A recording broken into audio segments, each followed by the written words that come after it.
범죄 추리물을 다룬 TV 드라마나 영화를 보면 정황상으로는 어떤 특정한 사람이 살인사건의 범인인 것 같은데 확실한 증거가 없어서 범인을 검거하지 못하는 경우가 나옵니다.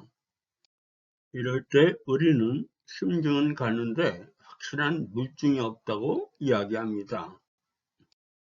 예수님은 십자가에 못 박혀 죽으시기 전까지 3년 동안 병자를 고치는 등 많은 기적을 베푸셨고 예수님 자신이 하나님의 아들이라고 말씀도 하셨습니다.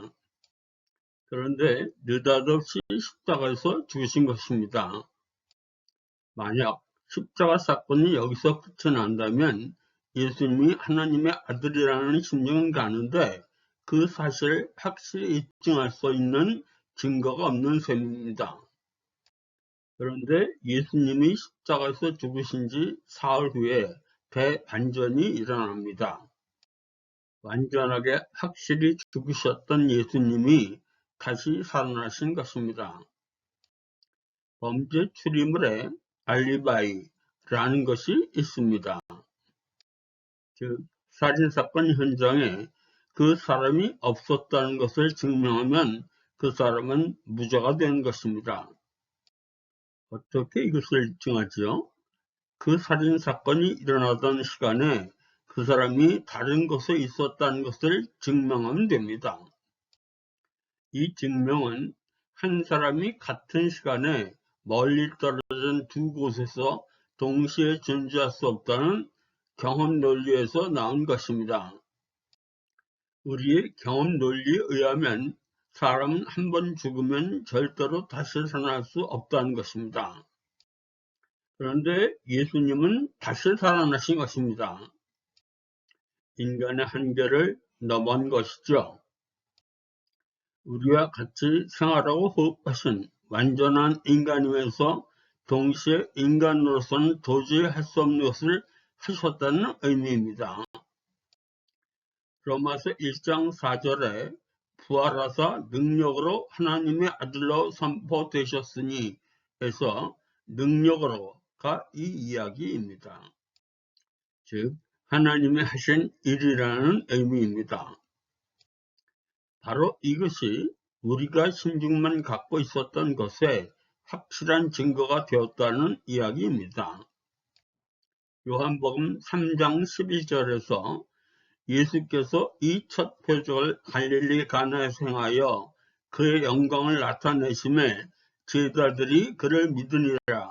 의 믿으니라가 심증이라면 22절에 죽은 자 가운데서 살아나신 후에야 제자들이 이 말씀하신 것을 기억하고 성경과 예수께서 하신 말씀을 믿었더라. 의 믿었더라는 확증인 것입니다.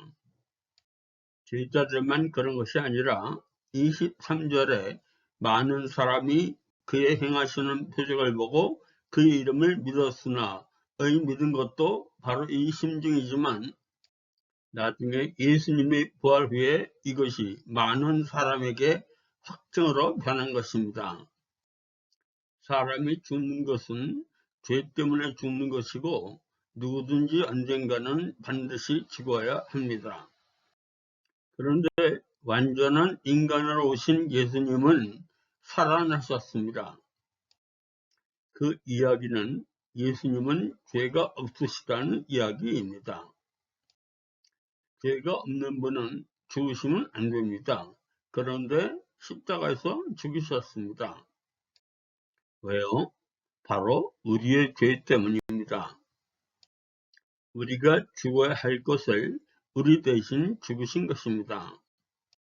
예수님이 대신 죄값을 치루었기 때문에 예수님을 믿는 믿음으로 우리는 죄가 없어집니다. 죄가 없으면 죽으면 안 됩니다. 아니, 죽을 수가 없습니다. 그래서 우리도 나중에 몸이 다시 사는 것입니다.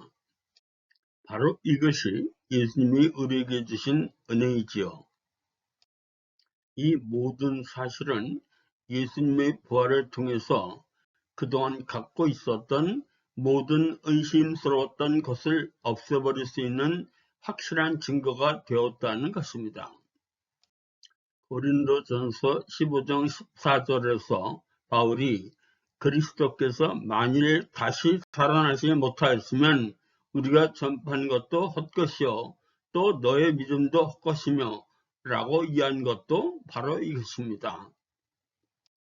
우리의 구원에 대한 중요한 의미는 물론 십자가 사건이지만 예수님의 부활을 통해서 십자가 사건이 하나의 해프닝이 아니라는 확실한 증거가 되었다는 이야기입니다. 교회를 아무리 오래 다녀도 봉사를 아무리 열심히 해도 구원에 대하여 확신 있는 것처럼 이야기를 해도 예수님의 부활에 대하여 조금이라도 의심을 한다면 이것은 문제가 있는 것입니다. 예수님의 부활이 없었다면 우리의 구원에 대하여 확신할 수 있는 방법이 없다는 이야기입니다. 어쩌면 이건 믿고 안 믿고의 문제가 아닐 수도 있습니다. 믿겨지거나 믿겨지지 않거나 우리의 구원을 위해서는 반드시 믿어야 되는 것입니다.